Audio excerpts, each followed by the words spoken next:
Welcome to Bad Gear, the show about the world's most hated audio tools. I have come across 3 different ways FM synthesis is implemented in musical instruments. The cheap and nasty way of the preset, the everything and the kitchen sink, warts and all, quantum physics full Monty, and the more humane macro-style approach of harnessing the mind-boggling multitude of parameters with a few controls reminiscent of an analog synthesizer. Today we are going to talk about the Elektron Model Cycles, and it is clearly an exponent of method number 3. This 2020 evil twin of the model samples and groovebox with a strong focus on drum sounds received quite some criticism. Sure, Elektron instruments, albeit powerful, are the Marmite of the synth world, and you either love or hate them with a passion, but messing with a true cult of unfiltered butcher knife FM can be a dangerous thing. At the first glance, the Model Cycles is ticking all the early 90s medical equipment boxes. Cronenbergian design with plenty of toy-ish looking but rock-solid controls, minimalist yet functional display and a robust plastic enclosure just waiting for the power handle. Elektron was criticized for putting non-velocity buttons on instruments like the Digitakt, and it's ironic that one of the first things I did after getting the Cycles was to turn velocity off. However, if the rather stiff response curve is for you, it's a versatile modulation source.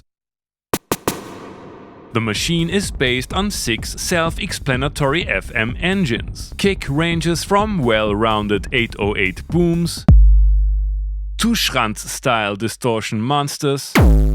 Snare got both the stick and the noise. There's a multifariousness of metallic tones for cymbals and heads. Percussions meandering between tonal and dissonant. A classic monophonic 2-OP synth section.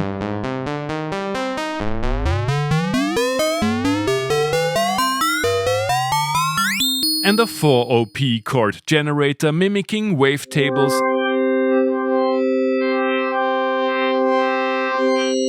a filter, unison, and a real book full of complex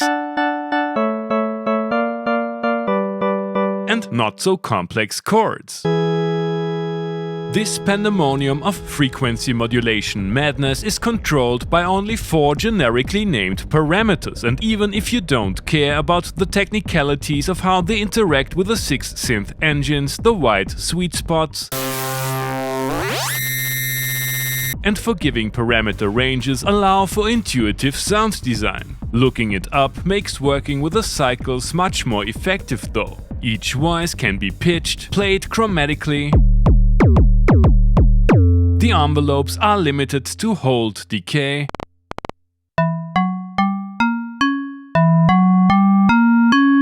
But you can work around this using the straightforward LFO.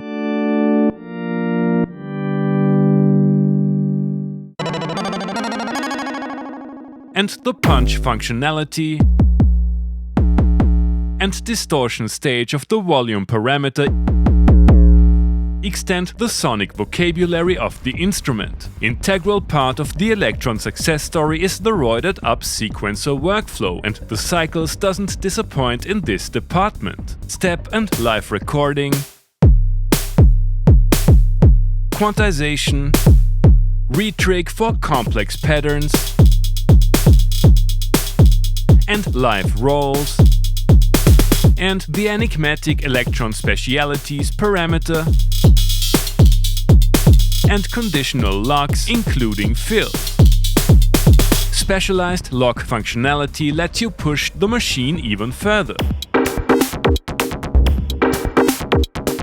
You can switch tone presets and even the synth engine per step. There are too many live performance hacks and shortcuts to be covered here, but the pattern length is still limited to 4 bars, and some might say that song modes are for boomers anyway. The 2 master FX, reverb and delay are top-notch. Data management is an acquired taste, both physical and USB audio are stereo only, which is a shame. You will have to menu dive, but not much, and I was too lazy to figure out how to name stuff. I borrowed this unit from local music tech retailer Klangfarbe. Thanks again for saving another show. Model Cycles is available new, and 329 intercontinental cowrie shells might be too affordable for some of the serious synth collectors among you. Model Cycles is an interesting contemporary take on FM sounds.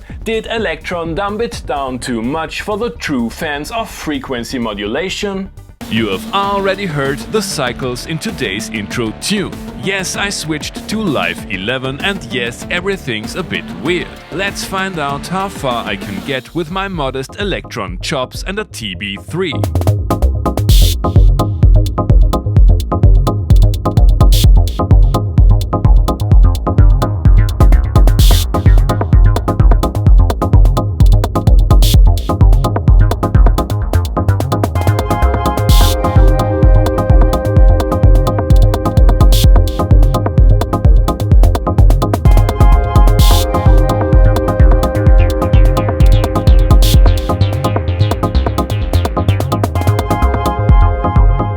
That's pretty groovy. Even without any idea what I was doing, it was easy to get a full track going. In spite of the large sweet spots, I didn't find much that I would have considered worthy of tweaking live in this context. The Cycles is capable of much more than just percussive sound. I wanna know if it can stand its ground when combined with real analog drums.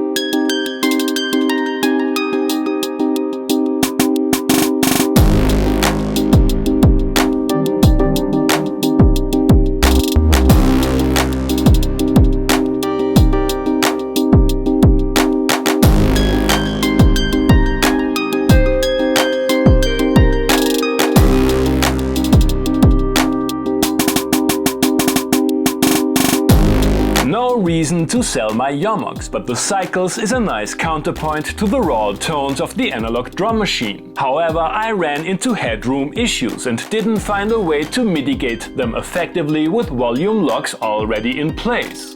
So far, the Cycles works great as a tool for live jams. Let's hook it up to the computer for some almost decadent, slightly past peak hour EBM progressive house hypnotic seance.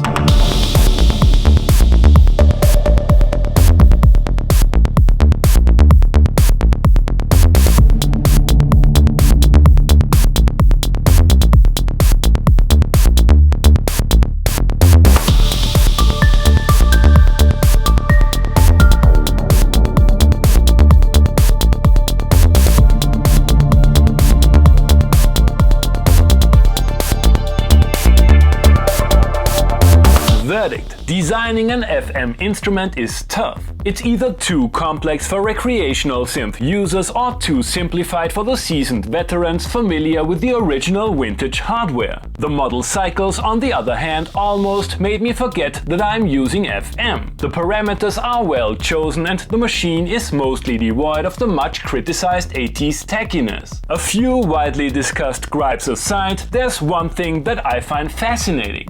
Does Elektron really think the Cycles is so ugly that these stickers are supposed to be an actual improvement? Thanks for watching and see you next time! Hey guys, I hope you enjoyed the episode. Feel free to like, subscribe, become a patron and leave a comment what other kind of gear you would like to see and hear on the show.